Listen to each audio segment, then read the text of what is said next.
कि कुचायकोट बाजार को हम कैसे सुंदर बना सकते हैं, कैसे स्वच्छ रख सकते हैं।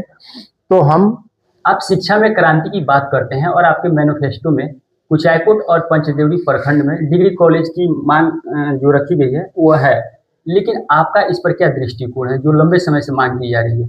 लोगों का मांग है, जो हमारे जनप्रतिनिधि हैं उसको अनसुना करके रखते हैं, कभी इस पर वो एक्शन नहीं मूड में नहीं आए। और मैं जब से आया हूं बहुजन समाज पार्टी की तरफ से, और उससे पूर्व में भी मैं सोशल वर्क करता था, तो मेरे मन में यह ललक है कि हम अपने क्षेत्र में एक कॉलेज स्थापित करें। चूंकि हमारे घर के अगल बगल से बच्चे उत्तर प्रदेश में पढ़ने जाते हैं और वहाँ भी जा नहीं पाते हैं, एक सर्टिफिकेट पाते हैं किसी रूप से। तो मैं चाहता हूँ कि वह सर्टिफिकेट लेकर के मेरे बच्चे अच्छे नहीं हो सकते हैं। इसलिए मैं अपने क्षेत्र में 2 जगहों को, कुचायकोट और पंचदेवरी में एक एक कॉलेज खोलने का एक लालसा है, एक प्रयास भी है। तो मैं पूर्व से ही इस काम में लगा हूं, उसको स्थान को चयनित कर रहा हूं, और चयनित जब मेरे पास वो ताकत आ जाएगी तो उस चयनित स्थल पर मैं कॉलेज की स्थापना करूंगा। और उसमें कई तरीके हो सकते हैं, बहुत सारे सरकारी जमीन भी हैं, मैं अपने दान दे सकता हूं, लोगों से दान ले सकता हूं, और गवर्नमेंट से भी फंडिंग करा सकता हूं, जनता से भी क्राउड फंडिंग करा सकता हूं। जिसके पास जो ही बनता है वो करे।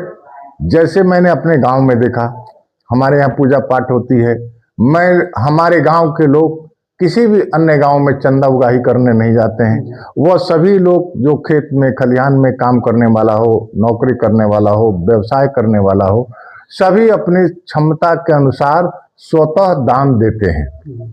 और मेरा यहाँ पूजा बड़े अच्छे ढंग से मना लिया जाता है। और अन्य जगहों पर देखते हैं कि जहाँ इस तरह की सोच नहीं है, वह दूसरे लोगों पर आधारित रहते हैं, चौक चौराहों पर बांस बल्ली गाड़ करके जबरिया लेते हैं या असंसदीय भाषा का भी प्रयोग करते हैं।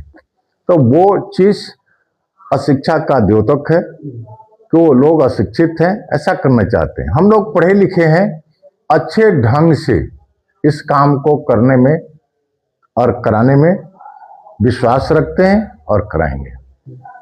आप छोटे छोटे निवेश की बात करते हैं और सासाराम का चीनी मिल कई वर्षों से बंद है, हजारों किसानों का करोड़ों रुपया बकाया है, इस पर आप क्या कहना चाहेंगे? इस पर कहना क्या है, इसके विरुद्ध संघर्ष करना है, उसकी स्थिति को आकलन करना है कि अभी वो किस परिस्थिति में है। चूंकि यह लंबे वर्ष 8 वर्षों का अंतराल है, सरकार ने क्या एक्शन लिया, सरकार नहीं ले रही तो हमको क्या करना चाहिए। और सबसे बड़ी बात है कि कोई भी काम आदमी ताकत से करता है, तो मेरे पास तो कोई ताकत है नहीं, सिर्फ अपने ताकत से कोई काम करके दिखा नहीं सकते हैं। तो जनता जनार्दन यदि मुझे ताकत देती है तो सरकार से लड़के, न्यायालय से लड़के उस चीज को, बहुत सारे लोग व्यवसायी हैं, निवेशक हैं, उनको उत्प्रेरित करके इस शुगर मिल को चालू कराया जा सकता है। आत्मनिर्भरता की बात करते हैं, अपने संकल्प पत्र में शामिल भी किए हैं। हालांकि सरकार स्वरोजगार योजना शुरू की है 6 माह के लिए, तो इस पर आप कैसे इन दोनों के बीच सामंजस्य बैठाएंगे? देखिए, सरकार में बहुत सारे काम हैं, वो सरकार को भी खुद पता नहीं है कि कितनी योजनाओं को मैंने घोषणा किया और कितने योजनाएं क्रियान्वित हैं। उसी तरह से महिलाओं को भी बहुत सारी योजनाएं सरकार ने लाई है, बहुत सारे मालूम नहीं है। अब आपने सरकार की बात का, अभी हाल ही में 10,000 रुपया स्वरोजगार के लिए दिया गया है। वो कौन सा रोजगार करेंगी, कैसे करेंगी, इसके बारे में कोई दिशा निर्देश नहीं है। न उनको कोई प्रशिक्षण है, न उनको कोई सामाजिक स्तर पर उनको कोई ऐसा टीम बनाया गया है। जो उसको मोटिवेट करे।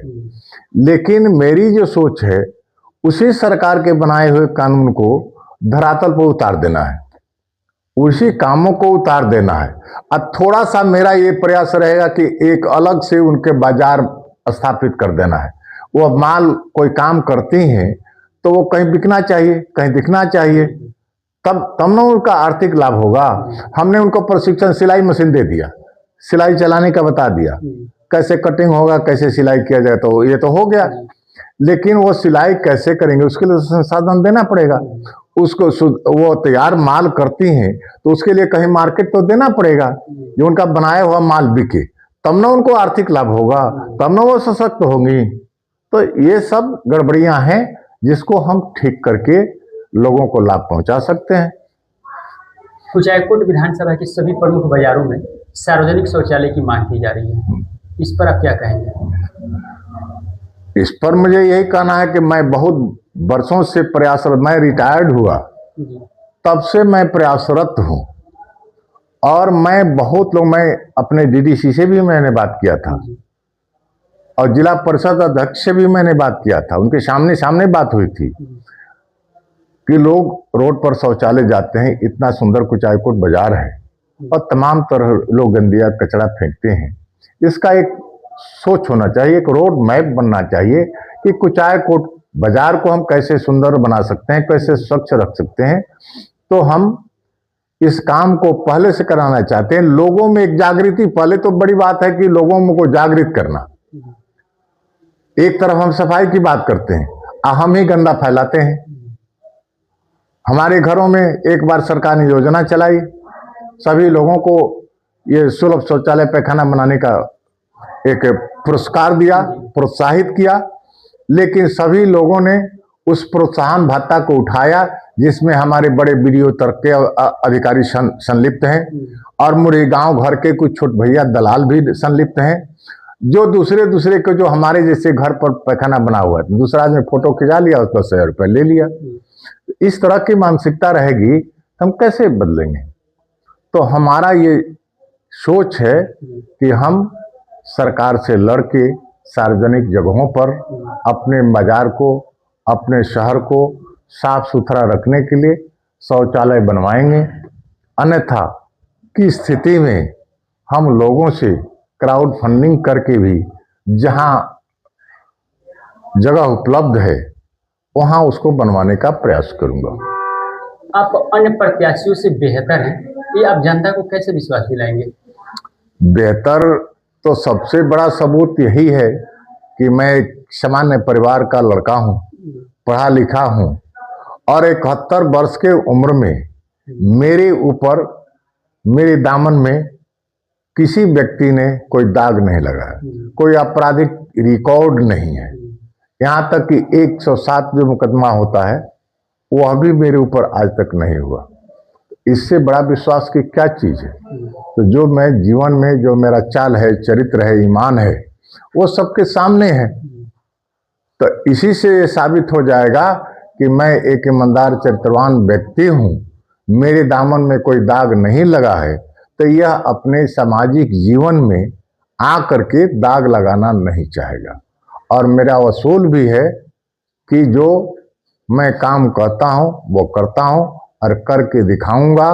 मेरे परिवार और मैं किसी तरह की कमीशन खोरी में यदि बात आएगी, उसी समय इस सामाजिक जीवन से मैं त्याग पत्र दे दूंगा